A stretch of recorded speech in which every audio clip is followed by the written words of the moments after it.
something I want to bring up to you that maybe there's a discrepancy there was with fasting, and everybody talks about intermittent fasting now. And I think a few years ago, and correct me if I'm wrong, I think a few years ago, even without trying it, I think you had been pretty against the fasting, but now you're starting to incorporate it.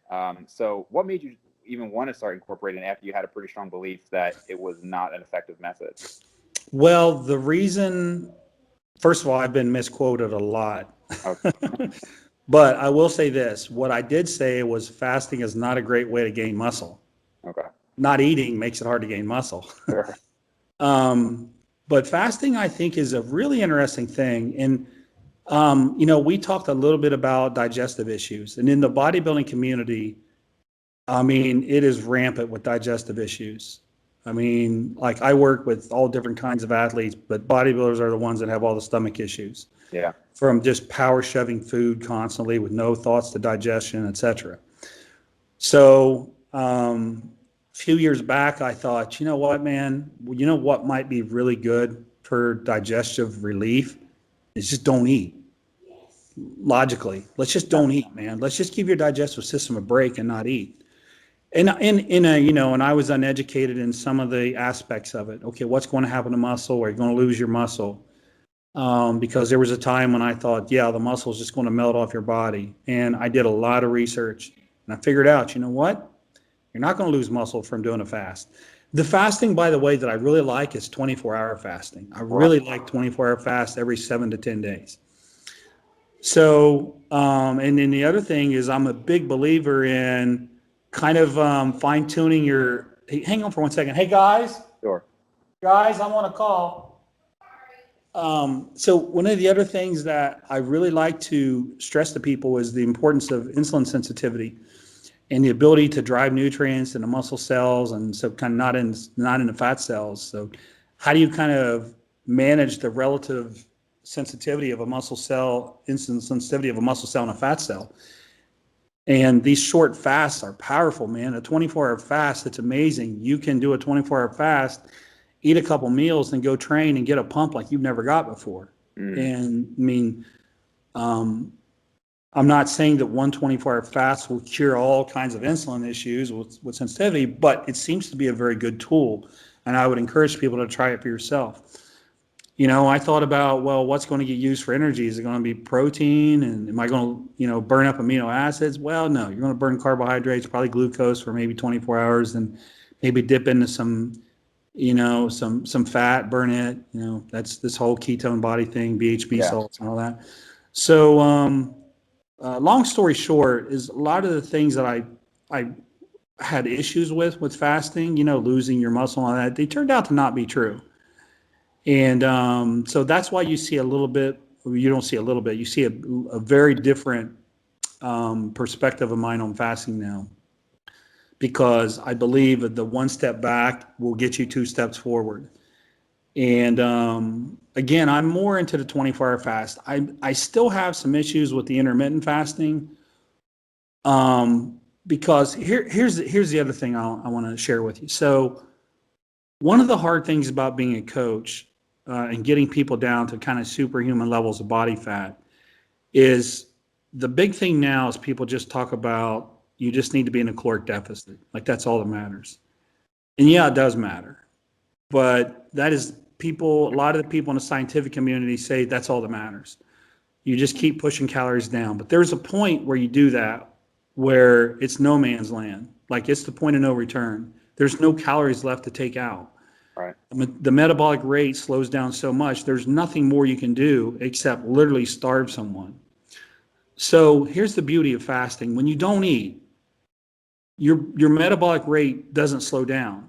You actually secrete a little bit more adrenal hormones, and your total energy expenditure actually goes up a little. Adrenaline, adrenaline, those things actually you might get a little bit of a lift.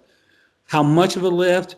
And maybe it's small, but what we know is your metabolic rate isn't going down. So if you work that into someone's diet, if you think about it, okay, the fact that they're not eating for this day, let's say they're eating 3,000 calories. Let's say somebody ate 3,000 calories a day, so that's 21,000 calories for the week. Well, If you had their calories as low as they could go, that's obviously not that low, but just roll with me here on the numbers. Hmm. So if you didn't want to take their calories down any lower and you put in a 24-hour fast on one of those days, now you just took them down to 18,000 calories and you didn't slow down their metabolic rate.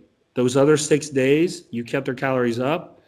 You created the deficit by the one day of fasting. So they're still in a deficit without lowering their metabolic rate. I've been doing this with clients for a little over a year now, and it works awesome.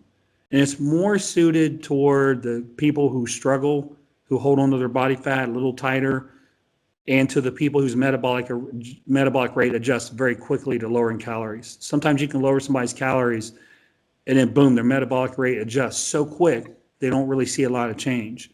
That's where you get a lot of frustrated people that then quit. Um, and with intermittent fasting, they're still eating every day. Right. So, you haven't fixed the problem of metabolic rate since they're still, maybe they're not eating in the morning, they're not eating until the afternoon, but they're still eating every day. So the metabolic rate still gets lower. And I've had, hundreds of people come to me over the years and they say that they give me this same scenario. I was 20 something percent body fat. I got down to 14% body fat using intermittent fasting, and then I got stuck. I couldn't get any leaner. And a lot of those people now, what I do is I say, stop the intermittent fasting. Let's work in the 24-hour fast, and let's bring your calories up a little bit on the other day so you're actually eating more. Boom. They start getting leaner and harder again. I love 24-hour fast. Intermittent fasting works great for people's schedules, and there's definitely some health benefits to it. I like it too. I just think in terms of bodybuilding, there's some advantages to the 24-hour fast over the intermittent fast. The intermittent fast, though, I also firmly believe have all kinds of health benefits.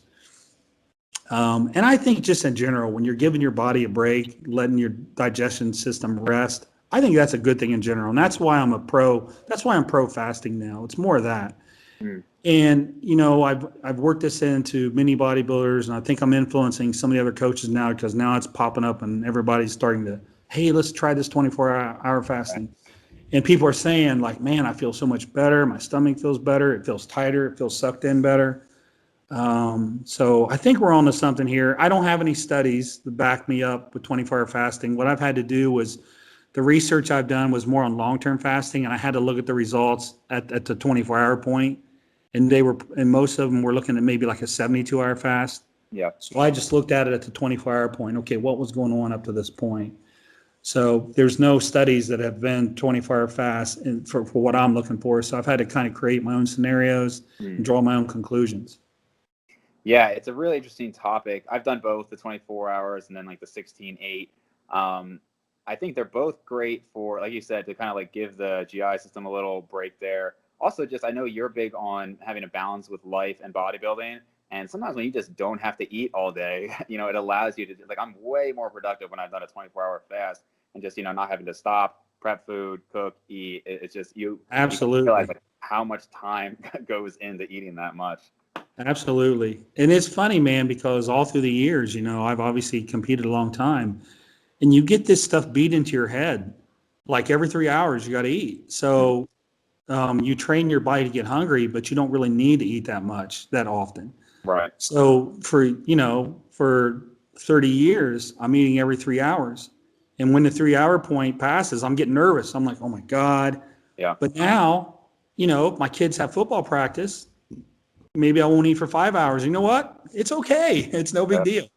So, and you know what? I didn't lose any muscle. I'll just, make the calories up somewhere else. It's not a big deal. So you're 100% right. Just living life is so much better, man. And in a lot of ways, I feel like I got let out of prison, right? Yeah. Right. Right. So, No, no way. I was kind of yeah, a freak about it in high school. And yeah, if we were driving in the car and I knew it would be like 3.5 hours by the time I got my food, I'd start freaking out. I'd be like, we got to get somewhere fast. It was ridiculous. Stress response, I'm sure, was way worse than not eating the calories. you got to So. pull into Wendy's and get a grilled chicken sandwich, throw the bread out, and then just eat the piece of chicken, right? Right. Right. So, No, not a Baconator, Alex. But those things those baconators are good. Baconators are good. Yeah. I haven't had one in a while, but they are good. I think if I'm making it to Wendy's, I might go with the Baconator at this point. Yeah.